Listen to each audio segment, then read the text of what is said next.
Hello everyone, Radhe Radhe, हर हर महादेव सभी लोगों को। ये जो आप बराबर में पिक देख रहे हो ये मेरी ही पिक है जब मेरा वेट 84 kg हो गया था। और ऐसा ना मेरे देवर की शादी के लगभग 2-3 साल बाद हुआ था, मतलब होने लगा था उसकी शादी के बाद थोड़ा सा, क्योंकि पता नहीं मेरी बॉडी में बहुत सारी प्रॉब्लम्स आ गए थे, काफ़ी सारी डिप्रेशन भी काफ़ी ज़्यादा रहा, तो उसकी वजह से ना मेरा वेट बहुत ज़्यादा बढ़ गया। मुझे पीसीओडी हो गया था, थायराइड हो गया था। और अब देखो आप, मेरा ये जो सूट है ना, इसे मैं वेट लॉस करने के बाद ऑलरेडी फिटिंग का कर चुकी थी, लेकिन अब मेरा और अच्छे से फैट लॉस हो गया है और वेट लॉस हो गया है, तो ये सूट भी मेरे ना दोबारा से ढीला हो गया है। तो अगर आप लोग भी मेरे साथ अपना वज़न कम करना चाहते हो, इंच लॉस करना चाहते हो, तो मेरे चैनल को अभी सब्सक्राइब कर लेना, वीडियो को पूरा देखना, लाइक करना, शेयर करना, कमेंट में अपना प्यारा सा नाम, अपने शहर का नाम ज़रूर छोड़ना। आपका कितना वेट है और कितना वेट आपको कम करना है ये भी ज़रूर छोड़ना, ठीक है। तो अपने दिन की शुरुआत मैं करती हूँ सबसे पहले हरियाली के साथ, क्योंकि हरियाली देखने से ना सुबह से ही ना मन मोटिवेट हो जाता है, काफ़ी प्रसन्नता मिलती है सुबह सुबह मुझे हरियाली देखने से और ईश्वर के साथ थोड़ा सा समय बिताने से। और ईश्वर के साथ सबसे अच्छा समय बिताने का तरीका है कि आप नेचर के साथ समय बिताओ। तो सुबह उठ के थोड़ी देर वॉक ज़रूर करनी चाहिए, पेड़ पौधों को ज़रूर निहारना चाहिए। तो आज ना ब्रेकफास्ट में मैं बनाने के लिए जा रही थी रमास, जिसको लोबिया भी बोलते हैं, जो कि प्रोटीन का बहुत ही अच्छा सोर्स है। अगर आप डेली रमास खाना शुरू कर दोगे ना, काले चने, लोबिया, वाइट चने, मटरा जिसे बोलते हैं, है ना, और सोयाबीन वाले जो चने आते हैं, बहुत सारी मतलब वैरायटी आती है, इसमें से आप कुछ ना कुछ एक खाना शुरू कर दो, बेसन चीला, सूजी चीला, पोहा, उपमा, तो आपका वेट ना बहुत तेज़ी के साथ कम होने लगेगा। तो एक तरफ तो ना मैंने जो लोबिया था ना उसको उबालने को रख दिया था, रात वाला जो पानी था उसे निकाल दिया था और नया पानी भर के उसे बॉईल करने को रख दिया था। 2-3 सीटी में ही वो अच्छे से गल जाता है। उसके बाद मैंने बनाई अपनी मॉर्निंग ड्रिंक, जो कि मैं ले रही थी आज बुलेट प्रूफ कॉफ़ी, जिसमें ब्लैक कॉफ़ी विद देसी घी लिया जाता है। अब बहुत सारे लोग मुझसे ये पूछ रहे थे कि दीदी ये जो है देसी घी ये गाय का लेना है या फिर भैंस का लेना है। तो डियर किसी का भी ले लो, कोई फ़र्क नहीं पड़ता, गाय का हो तो बेस्ट है, नहीं मिले तो कोई दिक्कत नहीं है, आप भैंस वाला यानी बफेलो वाला भी ले सकते हो। एक चीज़ और, इसमें बहुत ज़्यादा कॉफ़ी नहीं डालनी होती, थोड़ी, मतलब एक पाउच जो है वो 5-6 बार चल जाता है अगर इस तरीके से ब्लैक कॉफ़ी पी रहे हो, बहुत थोड़ी सी ही डालनी होती है, 1 ग्राम के लगभग, ठीक है। और हाँ, एक चीज़ और, जो लोग इंटरमिटेंट फास्टिंग को फॉलो कर रहे हैं मेरे साथ, तो आप इंटरमिटेंट फास्टिंग में जो फास्टिंग पीरियड होता है ना उसमें इसे ले सकते हो, जो मॉर्निंग ड्रिंक होती है। उसके अलावा और कुछ भी मत खाना, बाकी का जो ब्रेकफास्ट है वो अपनी ईटिंग विंडो में ही शुरू करना, जो कि मैं भी 12 बजे के बाद ही शुरू करती हूँ। तो मैं मंदिर गई थी डेली, जैसे कि मैं जाती हूँ पूजा करने भगवान जी की, सावन चल रहा है तो अभी मैं डेली मंदिर जा रही हूँ। वहाँ से लौट के ना मैं 10-15 कड़ी पत्ते तोड़ के लाती हूँ, जो कि मैं अच्छे से खाती हूँ चबा कर। तो वो मैंने धोकर खा लिए थे। उसके बाद समय आ गया था ब्रेकफास्ट बनाने का। तो ये जो रमास थे ना ये मेरे बॉयल हो चुके थे, है ना, तो इनको मैंने खिला लिया एक बड़े कटोरे में। और जो मैं खाती हूँ ना वही सब लोग खाते हैं, और जो सब लोग खाते हैं वही मैं भी खाती हूँ। तो कुछ भी ऐसा अलग नहीं बनता, बहुत ही कम मैं अपने लिए अलग से कुछ बनाती हूँ, ज़्यादातर वही खाती हूँ जो घर में सबके लिए बनाती हूँ। बट कोशिश करती हूँ कि घर में भी ना सब लोगों का जो खान पीन हो ना वो हाई प्रोटीन और हाई फाइबर रहे, और मिनरल्स की भी उसमें कमी ना हो, क्योंकि ये सिर्फ हमारे लिए नहीं, ये सबके लिए ही ज़रूरी है। आपको अपने बच्चों को भी ना बचपन से ही लाइफ स्टाइल सिखानी पड़ती है, वरना बड़े होकर वो अपनी लाइफ स्टाइल बिगाड़ लेते हैं, और जैसे हम लोग मोटापे से परेशान हो गए हैं ना, ऐसे फिर वो लोग भी परेशान होते हैं। और बच्चों में तो आजकल छोटी छोटी एज से ही ना बीमारियाँ देखने को मिल रही हैं। एक टाइम था जब मुझे ना पीसीओडी और थायराइड हो गया था, बड़ी मुश्किल से मैंने उसको ठीक किया है, और आजकल तो जरा से बच्चों में ही पीसीओडी और थायराइड की समस्या मैं देख रही हूँ। तो भैया बचपन से ही ना लाइफ स्टाइल अपना भी सेट करो, साथ में बच्चों का भी सेट करो। तो ये जो रमास है ना ये नो ऑयल है, यानी कि 0 ऑयल रेसिपी है ये, ठीक है। आप इसे आराम से खा सकते हो, और अच्छे से चबाकर खाओगे ना, सच बता रही हूँ 2 चमचे से ज़्यादा आप रमास खा ही नहीं सकते, ठीक है। ये वाला जो चमचा है मेरा वाला जो मैं आपको दिखा रही हूँ ना, ये वाले 2 चमचे से ज़्यादा रमास आप नहीं खा पाओगे, आपका पेट भर जाएगा और काफ़ी लंबे समय तक भरा रहेगा। हाई प्रोटीन जो खाना होता है ना इसके साथ ना पानी ज़्यादा लेना चाहिए, ठीक है, और आपका पेट ना भरा रहेगा। जब भी पानी पियोगे तभी आपको लगेगा कि मैंने खाना खाया हुआ है। तो इसमें ना अपने हिसाब से मनपसंद वेजिटेबल कट कर लेना, बॉयल पोटैटो भी कट कर सकते हो। मेरे पतिदेव तो टमाटर मतलब प्याज नहीं खाते, तो उनको मैं सिर्फ टमाटर वाला ही बनाते हैं, तो मैंने तब उसमें हरी मिर्च, टमाटर, थोड़ा भुना हुआ हींग, जीरा, है ना, थोड़ा सा चना मसाला, इस तरीके से ना थोड़ा दोनों तरीके का नमक, काला नमक, सेंधा नमक, नींबू, ये सब चीज़ें मिलाकर मैंने उनको दे दिया था। उसके बाद ना फिर मैंने अपने लिए इसमें प्याज ऐड की, अपने और हनु के लिए, ठीक है। और उसके बाद हनु तो स्कूल गया हुआ था तो उसका मैंने उठा के रख दिया था, क्योंकि स्कूल के लंच में उसे सुबह में कुछ और बना कर देती हूँ। लेकिन मैं जितनी भी प्रोटीन की चीज़ें बनाती हूँ वो मैं उसको भी खिलाती हूँ। अभी नहीं तो दोपहर में खाएगा, अदरवाइज़ वो रात को खाएगा, पर खाएगा ज़रूर। तो मैंने अच्छे से चबा चबा कर खाया। आपने मेरी क्वांटिटी देख ली ना, लगभग इतना ही मैं एक बार में खा पाती हूँ। और मैं आपको समय भी दिखा देती हूँ, मैं लगभग 12 बजे के बाद ही अपनी जो है ईटिंग विंडो को स्टार्ट करती हूँ। कुछ लोग ये भी कह रहे थे कि दीदी बाल काले करने के लिए क्या यूज़ करते हो। तो डियर देखो, जब इंस्टेंट कहीं पर जाना होता है ना और इंस्टेंट बाल काले करने होते हैं, क्योंकि देखो भैया एज तो हमारी हो ही गई है, इसमें शर्माना और घबराना क्या, ठीक है। मैं 39 ईयर्स की हूँ और बाल मेरे भी ना ग्रे होने लगे हैं अब। तो जब कहीं इंस्टेंटली जाना होता है और बाल, अभी जैसे मेरे जो बाल हैं ना वो आगे से ही ग्रे होने शुरू हुए हैं, तो मैं ना कहीं जाना होता है तो मैं गार्नियर का कलर लगाती हूँ, लाइट ब्राउन वाला, ठीक है। मुझे ब्लैक कलर नहीं पसंद, लाइट ब्राउन वाला मैं कलर लगाती हूँ।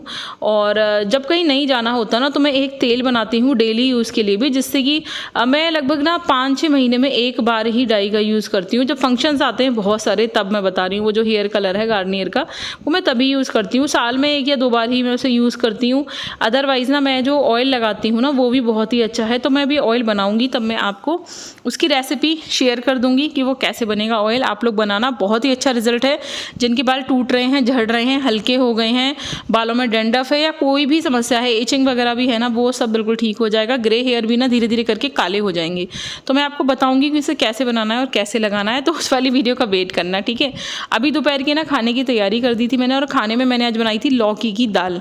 मतलब लौकी ही जो है वो मेरे घर पे ना सबको पसंद नहीं है खाना, है ना। लौकी सुनते ही ना मुँह बन जाता है सबका, हालांकि मेरा नहीं बनता, मैं तो सब कुछ खा लेती हूँ, लेकिन मैंने देखा है सबके घरों का ना यही हाल है।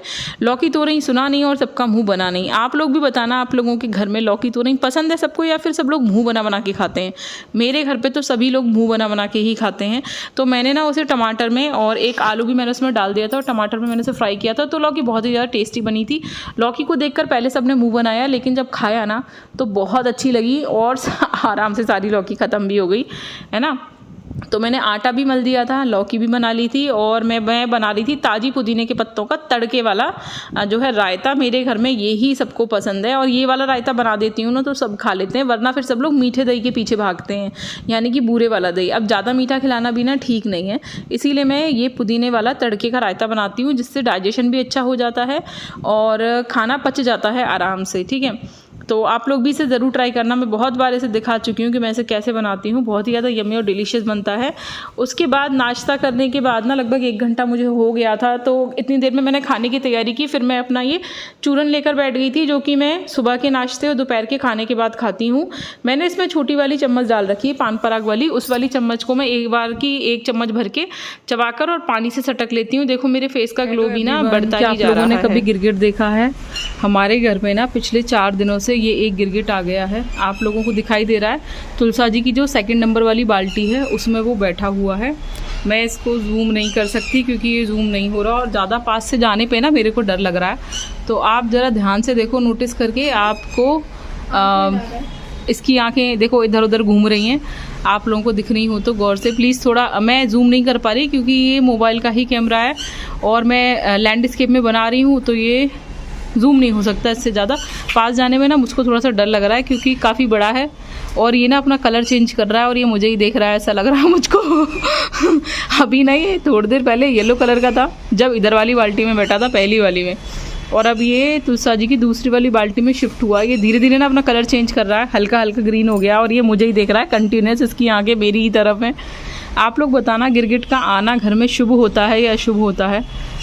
मैंने गूगल पे पढ़ा कि शुभ ही होता है। देखो इसने फिर से मेरे को देखा, इसको लग रहा है कि मैं इससे कुछ कहने की कोशिश कर रही हूँ या फिर पता नहीं मैं क्यों इधर को खड़े होकर चबड़ चबड़ कर रही हूँ, है ना। तो ये 2-3 जो बाल्टियाँ आप देख रहे हो ना, इसमें एक ना मेरी खाद की बाल्टी है जिसमें गोबर के उपले भरे रहते हैं। इसमें पानी भर के रख देती हूँ, जब इसकी खाद बनती है तो फिर मैं वो पौधे में डालती हूँ। एक बाल्टी में पानी भरने के लिए है, एक्स्ट्रा पानी कभी कभी भर के रख लेती हूँ और बारिश का पानी भी इसमें स्टोर हो जाता है ना, आजकल बारिश आ रही है तो वही मैं पौधों में भी डाल देती हूँ। और मेरे कुछ जो है गमले खाली रखे हैं, मिट्टी आएगी तब मैं और पौधे लगाऊंगी, जो कि मैं आप लोगों को ज़रूर दिखाऊंगी।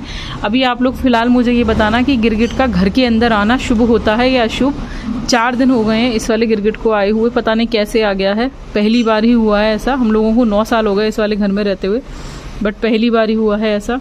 तो आप लोग ज़रूर बताना कि गिरगिट के बारे में अगर आप लोगों को कुछ भी जानकारी हो तो ज़रूर बताना, ठीक है।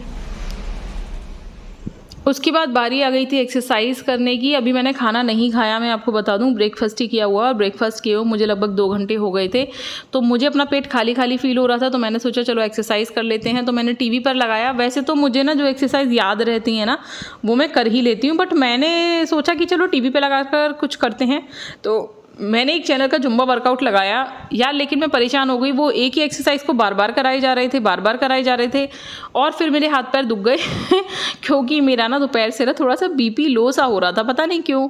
पेट आजकल कुछ ज़्यादा ही साफ़ हो रहा है और ऐसा होने लगता है कि जैसे मैं अभी ना तीनों टाइम चूरन खा रही हूँ, नाइट का चूरन अलग और मॉर्निंग का और आफ्टरनून का अलग, और सुबह में कड़ी पत्ते भी पी रही हूँ, देसी घी भी ले रही हूँ, तो मेरा पेट ना कुछ ज़्यादा ही क्लीन हो रहा है। तो ऐसा होता है कि जब पेट ज़्यादा क्लीन होने लगता है, यानी कि जो हमारा पुराना मल है ना, जब वो निकलने लगता है तो आपका वेट बहुत ज़्यादा तेज़ी से हटता है, यानी कि जो आपका स्टक वेट होता है ना वो बहुत तेज़ी के साथ ख़त्म होने लगता है। लेकिन इसके साथ साथ ना बॉडी में थोड़ी सी वीकनेस भी आने लगती है। तो जब बॉडी में वीकनेस आने लगती है ना तो बीपी लो होने की समस्या हो जाती है काफ़ी सारे लोगों को। तो मेरे साथ ये बहुत बड़ी समस्या है कि मेरी बॉडी में कोई भी समस्या हो तो मेरा सबसे पहले ना बीपी लो हो जाता है। तो मेरा ना दोपहर से बीपी लो होने लगा, क्योंकि ये सब कुछ ना काफ़ी दिनों से कंटिन्यू चल रहा है, और कंटिन्यू होते होते ना अब मेरा पेट बहुत ज़्यादा साफ़ होने लगा है, यानी कि 3-4 बार मुझे बार पॉटी आ रही है आजकल, और जिसकी वजह से ना मेरा जो पुराना इकट्ठा होगा ना मल, जिसकी वजह से मेरा पेट जो है नीचे का थोड़ा बहुत रह गया था वो ख़त्म नहीं हो पा रहा था ना, वो ख़त्म होना शुरू हो गया है। और पिछले 2-3 दिन से मैं नोटिस कर रही हूँ कि मेरा जो बेली फैट था जो थोड़ा बहुत बचा था ना वो भी ख़त्म हो रहा है, और मैं अपने आप को पहले से भी ज़्यादा स्लिम महसूस कर रही हूँ। बहुत हल्कापन फील हो रहा है पहले से भी ज़्यादा। हालाँकि इतना ज़्यादा मैं अपना वेट लॉस और फैट लॉस कर चुकी हूँ, बट उसके बाद भी ना मुझे और ज़्यादा अपनी बॉडी में हल्कापन फील होने लगा है। तो अभी मेरा वेट 63 kg है और मेरी कोशिश है कि ये 60 तक पहुंच जाए। अगर नहीं भी जाता तो कोई समस्या नहीं है, लेकिन कोशिश है शायद मे बी 60 तक पहुंच जाए। बाकी मेरी हाइट 5 फुट 4 इंच है। आप लोग कई बार मुझसे पूछते हो दीदी आपकी हाइट क्या है। मेरी हाइट 5 फुट 4 इंच है लास्ट टाइम जब मैंने चेक की थी, बट मुझे लगता है कि इतनी स्ट्रेचिंग एक्सरसाइज करने के बाद मुझे ना अब अपनी हाइट थोड़ी बड़ी बड़ी सी महसूस होने लगी है, यानी कि मुझे ऐसा लग रहा है कि शायद मेरी हाइट ना 5 फुट 5 इंच हो गई है। अब देखती हूँ, मैं मीज़र करके देखूंगी और फिर आप लोगों को भी बताऊंगी कि मेरी 1 इंच हाइट बड़ी ही है या फिर मेरा मोटापा कम हो गया है, इसीलिए मैं खुद को ज़्यादा लंबा महसूस कर रही हूँ। क्योंकि ऐसा हो सकता है ना कि एक व्यक्ति जो बहुत ज़्यादा चौड़ा था, बहुत ज़्यादा मोटा था, जिसकी कमर बहुत ज़्यादा चौड़ी थी, वो पतली हो गई है, तो मे भी हो सकता है, इसलिए मैं अपने आप को ना थोड़ा ज़्यादा लंबा महसूस कर रही हूँ। आप लोगों की इस बारे में क्या राय है, आप लोग मुझे ज़रूर बताना, ठीक है। मेरी ना अब तक कमर पे से लगभग 10-12 इंच चर्बी ख़त्म हो चुकी है। काफ़ी मोटी कमर हो गई थी मेरी, और पता है आपको ऐसा लगता नहीं है, लेकिन जो हमारी कमर की चारों तरफ की गोलाई होती है, जब सब तरफ से थोड़ा थोड़ा फैट जाता है ना, तो हमें देखने में नहीं लगता कि हमारा इतना इंच लॉस हुआ होगा, बट सच में इंच लॉस बहुत गजब का होता है। और मेरा पेट तो ना पीसीओडी और थायराइड की वजह से ऐसे वाला निकल आया था कि जैसे कि मैं प्रेग्नेंट हूँ। सब लोगों ने मुझे टोकना शुरू कर दिया था। मेरे छोटे वाले भाई की शादी थी और मेरा पेट इतना ज़्यादा भयंकर निकला हुआ था, मैं उस टाइम पे बहुत ज़्यादा मोटी हो गई थी। और ये मेरे देवर की शादी के लगभग 2-3 साल बाद की बात है ना, 4 साल बाद की बात है ना, 4 साल बाद की। तो लगभग तब मैं इतनी ज़्यादा मोटी हो गई थी, मेरे पीरियड्स बंद हो चुके थे, क्योंकि मुझे थायराइड की भी समस्या हो रही थी और पीसीओडी की भी। तो मेरे पीरियड्स ना ऐसे बंद हो गए थे, और मैं सोच रही थी कि यार अभी इतनी छोटी है, इस पर मेरे पीरियड कैसे बंद हो सकते हैं। वो तो 40 के बाद ही बंद होते हैं, ये सुना है। और जिन लोगों से भी पूछा, सब लोगों से, मतलब घर में जैसे जेठानी बिठानी होती हैं, सास होती हैं ना, चचिया सास वगैरह, हमारा खानदान बहुत बड़ा है, तो सबसे पूछा तो सबने बोला कि हो सकता है कम हो जाते हैं सबके पीरियड, जो है इस टाइम तक आते आते हो सकता है तुम्हारा कम हो गया हो। लेकिन मेरा तो भैया कम होते होते ना बंद ही हो गया था। फिर मैंने डॉक्टर को दिखाया, तब मुझे पता चला कि मुझे थायराइड है, इस वजह से भी पीरियड बंद हो गया है, और मुझे जो पीसीओडी है ना उसकी वजह से भी। फिर मैंने लगभग 3-4 महीने तक ना होम्योपैथी का ट्रीटमेंट किया। मेरी लेफ्ट ओवरी और राइट ओवरी दोनों में ही सिस्ट हो गई थी, तो मैंने 3-4 महीने करीब होम्योपैथी का ट्रीटमेंट लिया था। उससे मुझे बहुत इफेक्ट पड़ा था। लेकिन उस ट्रीटमेंट के बीच में ही ना, जिन डॉक्टर साहब से मैं खा रही थी, जो अंकल जी थे, होम्योपैथी वाले, जिनकी दवाई मुझे सूट करती थी वो ख़त्म हो गए। फिर मेरा किसी और डॉक्टर पे ना ट्रस्ट करने का मूड नहीं किया। फिर मैंने सोचा चलो ठीक है, जब अब तक जो किया वो किया, वैसे भी हम वेट लॉस के पीछे तो लग ही गए थे, तो अब जो कुछ भी करना है वो खुद से ही करना है। उसके बाद मैंने खुद से अपने डाइट पे ध्यान देना शुरू किया, एक्सरसाइज करनी शुरू करी और देखा कि पीसीओडी में कौन सी एक्सरसाइज कर सकते हैं, वो सब कुछ करने शुरू करी। जो मैं आप लोगों को एक्सरसाइज बताती हूँ ये सारी एक्सरसाइज पीसीओडी में बहुत अच्छा काम करती हैं। जो मैं आपको बेड पे बैठ के एक्सरसाइज बताती हूँ ना, ये सब ज़रूर करा करो। जिन लोगों को यूरिनरी लीकेज की दिक्कत है वो भी ठीक हो जाएगी, जिन लोगों को पीसीओडी की दिक्कत है वो भी ठीक हो जाएगी। तो ज़रूर किया करो भाई, करने से ही होता है, बिना करे कुछ नहीं होता। आप लोग वीडियोज़ को देखो रोज़ रोज़, है ना, और फिर सोचो कि वीडियोज़ को देखने से ही हो जाएगा, तो नहीं भैया, ऐसे नहीं होता। वीडियोज़ को देखने से नहीं होता। किसी ने कार खरीदी और आपने उसकी वीडियो देखी तो वो कार आपके पास नहीं आ जाएगी। आपके पास वो कार तभी आएगी जब आप उस कार को खरीदोगे। सेम जस्ट इसी तरीके से मैंने अपना इतना वज़न कम किया, ये देख के आपका वज़न कम नहीं होगा। हाँ, आपको मोटिवेशन मिलेगा। जिसको मोटिवेशन को लेके ना आप अपना वज़न कम करने में, अपनी वेट लॉस जर्नी में एंटर कर सकते हो, उसे आगे कैरी कर सकते हो। आपका वेट स्टक हो जाए तो क्या करना है, सबसे पहले आपको अपना पेट साफ़ करना है। आज की इस वीडियो में देख के आपको यही चीज़ समझ में आई होगी, तो आपको ये सब कुछ सीखने को मिलेगा और लोगों की वीडियो से भी और मेरी वीडियो से भी। लेकिन आपको वेट लॉस करना है, ये तो आपको खुद ही करना पड़ेगा। देखो, हो सकता है मैं आपको बहुत ज़्यादा स्ट्रिक्टली समझाती हूँ, लेकिन स्ट्रिक्टली कहने का मकसद मेरा बस यही होता है कि आप लोग इस चीज़ को समझो कि वेट लॉस सिर्फ आपके ही हाथ में है और आपके ही दिमाग में है। जब तक आप इस चीज़ को सोचोगे नहीं, आप इस चीज़ को करोगे नहीं, तब तक कुछ नहीं होगा। अपनी बॉडी को कमांड दो कि वो कैसे काम करे, ठीक है। सबसे पहले दिमाग प्रिपेयर करो एंड देन बॉडी के साथ उसकी रिदम्स ऐड करके शुरू हो जाओ वेट लॉस करने के लिए। कोई भी समस्या आ रही है तो आप मुझसे बात कर सकते हो, मैं आपको ज़रूर उसका सॉल्यूशन दूंगी, जिसके लिए नीचे कमेंट सेक्शन में आप कमेंट छोड़ सकते हो, मैं उसका रिप्लाई भी दूंगी। और अगर मैंने उसका रिप्लाई लिखकर नहीं दिया है, इसका मतलब आपको कुछ बड़ा डिटेल में समझाना पड़ेगा, जिसका रिप्लाई मैं अच्छे से दूंगी। और उसके लिए फिर आप नेक्स्ट ब्लॉग का वेट करना, क्योंकि फिर मैं बड़े बड़े रिप्लाई तो ब्लॉग में ही दे पाती हूँ, है ना। तो आप लोग मुझे इतना ज़्यादा प्यार और सपोर्ट देते हैं, मुझे बहुत ही ज़्यादा अच्छा लगता है। आप लोग मेरे डेली ब्लॉग का वेट करते हो, मुझे बहुत ज़्यादा मोटिवेशन मिलता है इस चीज़ से। मैंने जीवन में कभी भी नहीं सोचा था कि मैं एक यूट्यूबर बनूंगी। सच बता रही हूँ, मैं एक टीचर हूँ और ये मैं आप लोगों को बहुत बार बता चुकी हूँ। मैंने एमएससी किया हुआ है, कंप्यूटर कोर्स का ओ लेवल भी किया हुआ है, मैंने बीटीसी भी की हुई है और मैं टॉपर रही हूँ हर चीज़ में अपने बैचेस की। और इसके साथ साथ मेरा सीटेट और यूपीटेट दोनों ही क्लियर हैं, बट जॉब नहीं लगी, तो घर में फ्री बैठे बैठे मैंने शुरू किया था यूट्यूब। और ये यूट्यूब भी ना मैंने अपनी वेट लॉस जर्नी शुरू करने के काफ़ी समय बाद से शुरू किया है, क्योंकि मुझसे जब सब लोग पूछने लगे ना कि तुम पतली कैसे होती जा रही हो, और सब लोगों को जब मैं जवाब देते देते थक गई थी ना, तब मुझसे किसी ने कहा कि डियर तुम यूट्यूब चैनल शुरू करो, और इससे ना सिर्फ जो लोग तुमसे पूछते हैं उन लोगों को भी पता चलेगा कि तुम अपना वज़न कैसे कम किया, साथ में तुम इसके साथ साथ और भी लोगों की मदद कर पाओगी जिन लोगों को सच में अपना वज़न कम करने की ज़रूरत है। तो मैंने सोचा कि ठीक है, चलो हम लोगों ने भी इसी तरीके से जानकारी ले लेके ही यूट्यूब से अपना वज़न कम किया था, चीज़ों के बारे में पढ़कर, सुनकर और अपने ऊपर फॉलो करके। तो क्यों ना और लोगों को भी इस चीज़ के लिए मोटिवेशन दिया जाए और बताया जाए कि घर में रहकर सब कुछ खा पी कर बिना जिम के भी आप अपना वज़न कम कर सकते हो, ठीक है। बस बदलाव अपने खाने पीने में करना है, थोड़ा सा एक्सरसाइज, थोड़ी सी वॉक, और इसके साथ सब कुछ मुमकिन हो सकता है। तो उम्मीद करती हूँ कि आप लोगों को मेरी वीडियोस बहुत ज़्यादा पसंद आती होंगी। अगर आपको मेरी वीडियोस में कोई भी कमी नज़र आती है ना, तो आप प्लीज़ मुझे कमेंट किया कीजिए, जिससे मुझे भी मतलब अपनी वीडियोस को सुधारने का एक मौका मिलता है, जिससे मुझे पता चलता है कि दर्शक जो है, मतलब आप सब लोग जो है मेरी फैमिली में क्या चीज़ पसंद कर रहे हैं और क्या चीज़ नहीं पसंद कर रहे हैं। तो आप लोगों को क्या चीज़ देखना पसंद है, ये सब चीज़ें मुझे रिप्लाई करके बताया करो। आपको कौन सी वाली एक्सरसाइजेज अच्छी लगती हैं, और आपको अगर किसी स्पेशल टाइप की एक्सरसाइज या रेसिपी चाहिए तो भी आप मुझे कमेंट करके बता सकते हो। मैं और लोगों की तरह फेक वीडियोस नहीं बनाती, मैं और लोगों की तरह फेक बातें आपसे नहीं करती। मैं सब कुछ वही बताती हूँ जो मैं फॉलो करती हूँ और जो सच में सच होता है। देखो, दो चीज़ें होती हैं, एक होती है सच होना और एक होता है कि झूठ को सच बनाकर परोसना। तो मैं झूठ को कभी भी सच बनाकर नहीं परोसती आप लोगों के सामने, जो है वही बताती हूँ, ठीक है। तो इसीलिए सब कुछ आप लोगों के सामने है, जो जैसा है वैसा ही है, ठीक है। तो उम्मीद करती हूँ कि आपको आज की इतनी सारी बातें सुन के काफ़ी ज़्यादा मोटिवेशन मिला होगा। कुछ लोग गाँव से भी हैं मेरे चैनल पर, तो वो मुझसे कह रहे थे कि दीदी हम ये सब चीज़ें खरीद कर नहीं खा सकते, तो हम कैसे अपना वज़न कम करें। तो डियर, आप लोगों से मैं बस यही कहना चाहूँगी कि पानी खूब सारा पियो, वॉक करो, जो एक्सरसाइज आप चैनल पर देख रहे हो उनको करो, और घर में जो भी बन रहा है खाने पीने को, आप ये मत सोचो कि मुझे ये नहीं खाना, मुझे वो नहीं खाना। घर में जो कुछ भी आपके बन पा रहा है उसको अच्छे से खाओ, धीरे धीरे खाओ, चबा चबा कर खाओ। और जब पेट भर जाए ना तो खाना वहीं स्टॉप कर दो। ओवर ईटिंग मत करो कि चलो हमने थाली में 4 रोटी रख ली हैं और 2-3 खा के हमारा पेट भर गया तो हम चौथी भी खा ही लेते हैं, इसका क्या होगा, ऐसा मत करो, है ना। तो ओवर ईटिंग को स्टॉप कर दोगे तो अपने आप आपका ना वेट कम होता जाएगा। साथ ही साथ आप अपनी बॉडी में B12, D3 इन सब चीज़ों की डेफिशिएंसी को एक बार चेक कराओ। और आजकल तो B6 की भी बहुत ज़्यादा कमी हो रही है लोगों के अंदर। B6 की कमी होने की वजह से ही लोगों में थकान, चिड़चिड़ापन, अनिद्रा, शरीर टूटना, चक्कर आना, आंखों के आगे अंधेरा छा जाना, ये सब कुछ हो रहा है।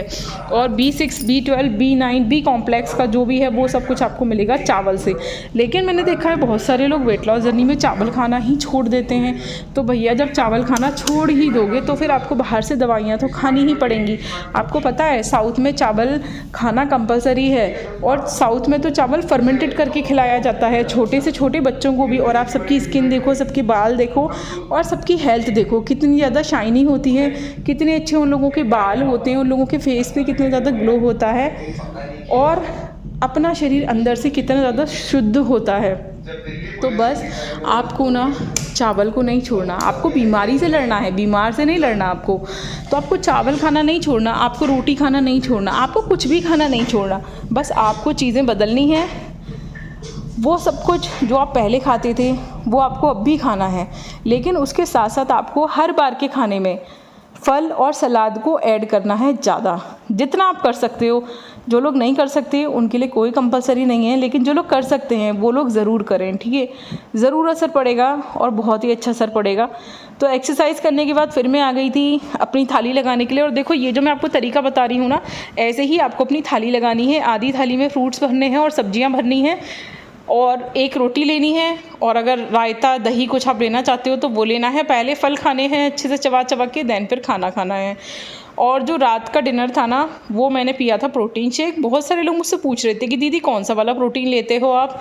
तो डियर देखो, मैं जो इस वक्त प्रोटीन ले रही हूँ ना, ये मेरा पहले का ख़रीदा हुआ रखा है, इसीलिए मैं इसे यूज़ करके ख़त्म कर रही हूँ। आप किसी भी कंपनी का, अच्छी कंपनी का प्रोटीन ले सकते हो। और अगर आप नहीं अफोर्ड कर सकते, जैसे गाँव में रहते हो, महंगी डाइट नहीं ले सकते, तो आप सत्तू पाउडर का यूज़ करो। मार्केट में चने का सत्तू, जौ का सत्तू पिसा हुआ आता है, उसको छान लो और उसको ही डालो। बहुत ही अच्छा सस्ता स्रोत है, वो सोर्स है प्रोटीन का, तो उसको ज़रूर यूज़ करो, बहुत ही बढ़िया है। और मेरा भी जब ये ख़त्म हो जाएगा तो मैं सत्तू पाउडर ही यूज़ करती हूँ। मीठे के लिए आप इसमें खजूर ऐड कर सकते हो, बहुत ही अच्छा फ्लेवर आता है उससे। शुगर को अपनी डाइट में कम से कम लेने की कोशिश करना। मैं ये नहीं कह रही कि बिल्कुल छोड़ दो, बस कम लेना, ठीक है। आई होप आज का ब्लॉग आपको अच्छा लगा होगा। मिलेंगे नेक्स्ट ब्लॉग में, तब तक के लिए टाटा बाय।